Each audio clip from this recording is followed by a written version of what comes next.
everybody knows about suppressors, and some people might be watching in different states right now and say, well, they're illegal in my state, I don't care. Wrong. We're living under this blanket infringement called the National Firearms Act of 1934. It was passed almost 100 years ago, 91 years. And rolled up into that is the federal loophole of buying a suppressor. So right now, if you buy a suppressor, it's a $200 tax thing. You beg the government who says this is too dangerous for you to have, but if you give us some money, we'll let you have it.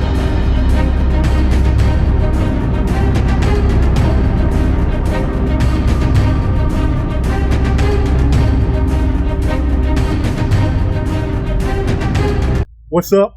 Chris, South Carolina Gun School. We're out here at Train and Learn 2025. I'm here with Jared Yanis from Guns and Gadgets. I wanted to let him kind of talk about some of the things that are going on because I know everybody's looking at this whole Hearing Protection Act. So I kind of want to let you talk about it a little bit. I'll make sure to have, I know you gave us some phone numbers for the switchboard and everything, so I'm going to make sure I have those phone numbers down in the screen, also in the description as well too. But I'll let you're more of the subject matter expert here with some of this stuff, so I'll kind of let you kind of talk and let everybody know how they can help out with making sure we hopefully get this passed. Absolutely, yeah. First off, thank you all for caring. The fact that we, the people, are caring more about our rights, red range freedom. That's the reason we get to where we are right now. I understand now. So everybody knows about suppressors, and some people might be watching in different states right now and say, well, they're illegal in my state, I don't care. Wrong. We're living under this blanket infringement called the National Firearms Act of 1934. It was passed almost 100 years ago, 91 years. And rolled up into that is the federal loophole of buying a suppressor. So right now, if you buy a suppressor, it's a $200 tax thing. You beg the government who says this is too dangerous for you to have, but if you give us some money, we'll let you have it. Right? Then you got to give them fingerprints in a picture. You go on a registry so they know exactly who has what and where they live. And then it's 7 days to 17 months whenever they decide to do your paper. And then they allow you to buy one and take it. So the Hearing Protection Act has been a bill been trying to get passed for a long time now. I think 7 years we've been working on it. Because I tried his first term. Yeah, we've been trying for a long time, and it's never really had enough support. For some reason, politicians who run on the Second Amendment, the true champion, when it comes time to show their true worth, kind of fall silent. Right. So what happened now is that it was inserted into the big beautiful bill, the tax bill, that was going through. And there's a lot of stuff in that bill that some people may like or may not like, which is why you call your elected officials here. So what this is looking to do is looking to take the suppressors out of the NFA, which means no $200 tax stamp, no begging the government to have an item that's protected anyway by the Second Amendment, no registry, and no long wait. Basically, if it's in stock, you go buy it, you take it home. 4473 still apply because it is classified as a firearm under the definition federally. So we need to pass this to get it, right? It passed the House by one vote, 215 to 250. Yeah, that was close. The only reason it passed was because we, the people in the Second Amendment community, made tens of thousands of phone calls to our U.S. representatives pressuring them.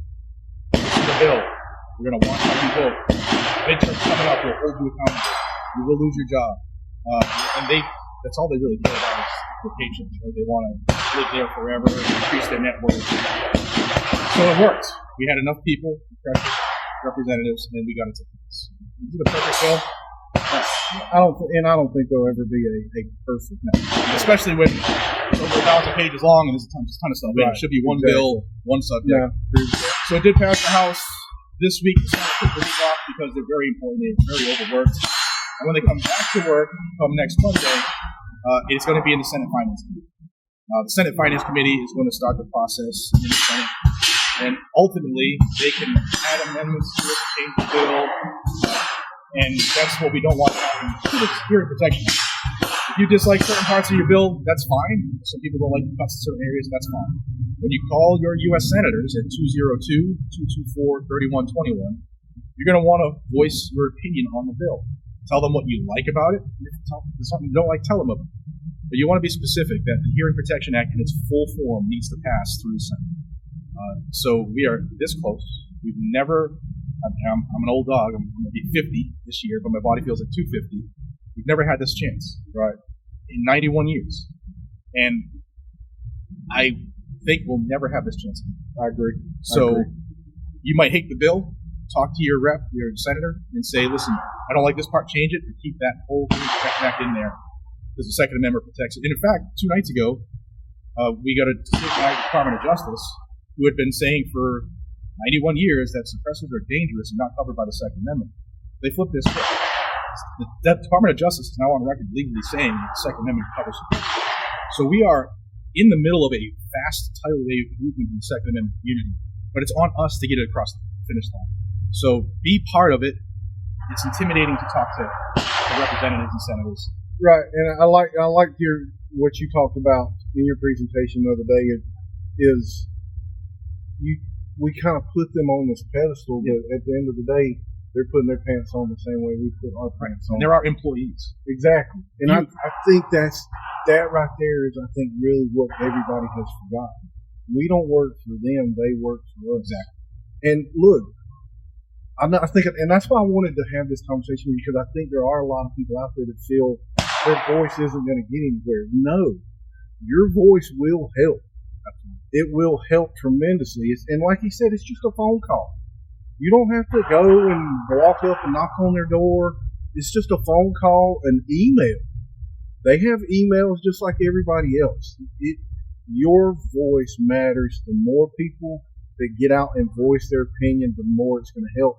And I think this could be if it does pass, I feel it could be a huge opening for other things, and maybe even the NFA all the way around. Yeah, doing my channel, I get a lot of comments like, we should forget that. We should go for the whole NFA. You're not going to find a single politician or a single judge that is going to successfully take the NFA to elements. Right. Because they're afraid of they're afraid of suppressors. They're not going to do all of that. But the only way we have success is to chip away at this. We are chipping away at it right now. We're that close to getting suppressors off the NFA. We're that close to getting short barrel rifles and short barrel shotguns off the NFA. This is a good time to be in the fight. And it can be intimidating. But just think about it. They're your employee. And I want you to not make one phone call. You're going to make 2, because every state has 2 U.S. senators. So if you don't know their name, you can Google it real quick. And when you call that phone number, area code 202-224-3121, ask for them by name, or say, hey, I live in Hawaii and I want to talk to one of the senators. They'll transfer you over. You're going to talk to an intern. You're not ever going to talk to the senator.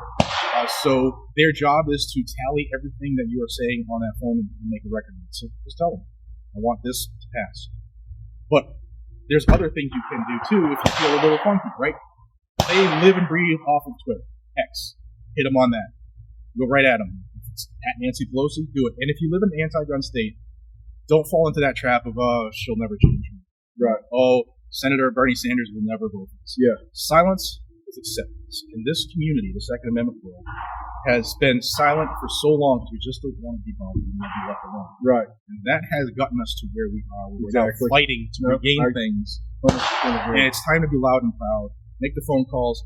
Hit them up on X. If you happen to live in an area where they have office hours, because they all have office hours, go. Sometimes they call it coffee with the senator. Go. Now you have FaceTime.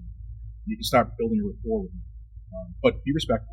Don't get yourself red flagged. Exactly. Because they would be the one to red flag you. So be respectful, be firm, be fair, but be honest, be true. And tell them what it means to you. Don't say, well, Jared from Guns and Gadgets said. Right. No. Say what it means to you and why suppressors should be taken off the thing.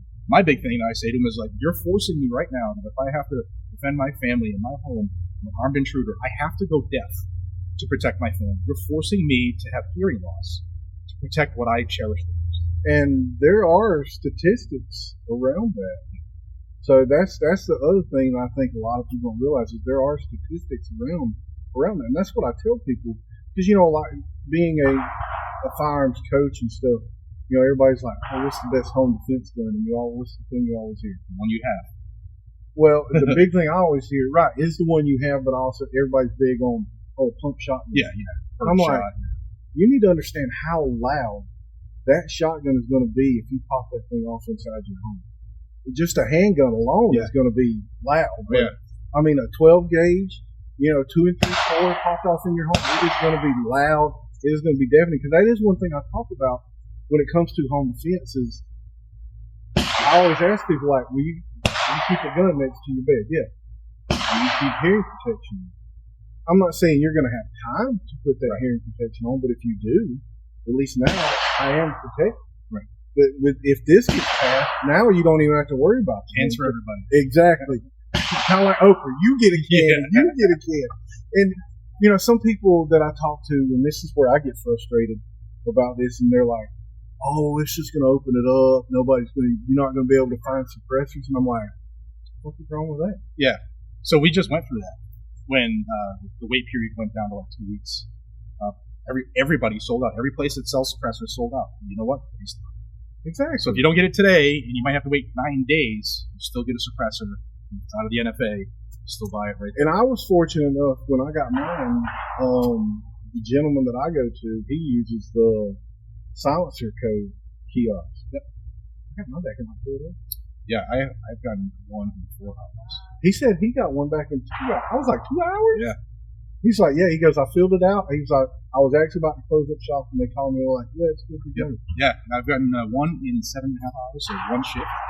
I got one in about 4 hours and 4 minutes.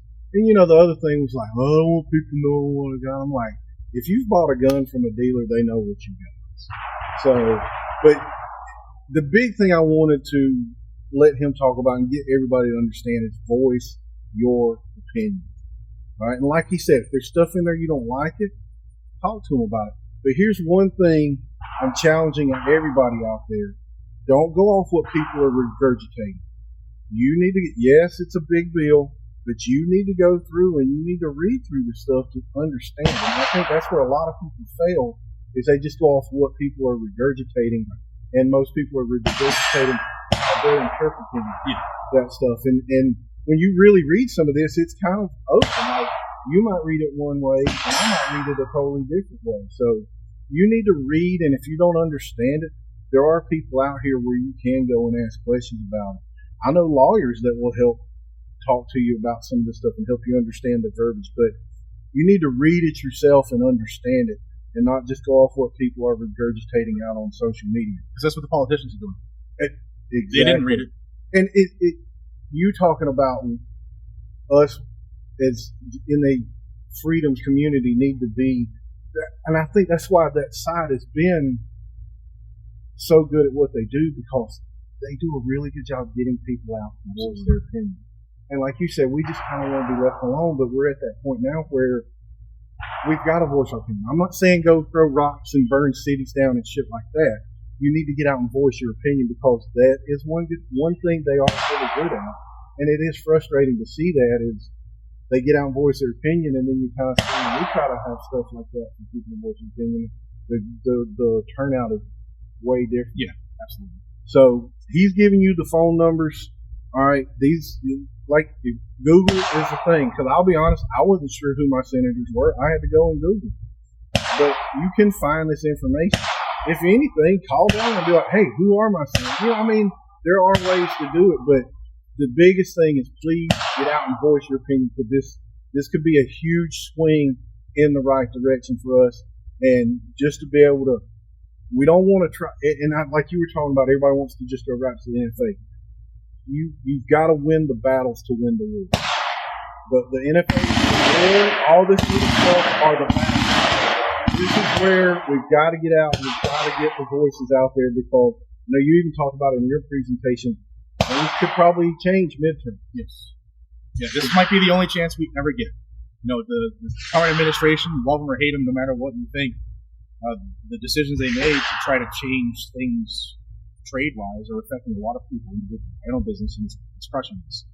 So some people might vote a certain way because of their business. And so what I'm saying is the midterms could be drastically different. Makeup of the House and the Senate could be drastically different in a year and a half. Exactly. So this is probably the only chance we will ever have while we're still alive on this earth. And I don't know about y'all, but I think my children should have a little more freedom than I have right now. That's what I'm trying to do. Exactly. That's a very good point right there. It's not just for us; it's also for that future generation. Because you're right, they trying to get them more freedom than really what we've had the opportunity to have. So No, I appreciate you taking the time, man. I know if you ever have questions around this stuff, he's a great resource. If you're not following him, you need to be following him, because I know a lot of people ask me, like, why do you only talk about South Carolina law? And I'm like, it's hard enough just to keep up with what goes on in the state. I mean, I can't imagine, dude. I mean, you do so much. I mean, my hat is off to you with everything that you're keeping up with, because I know the time that just goes into what I'm keeping up with in my state, and you're talking about stuff nationally. So I really, really appreciate what you do and being in the fight and getting out there and doing it. So please, people, get out, voice your opinion. We cannot stress that enough. Jared, again, thank you for taking the time. Always remember, folks, if you're not shooting, you're reloading. If you're not reloading, you're fighting. If you're not fighting, you're dead. Train to live. See you on the range.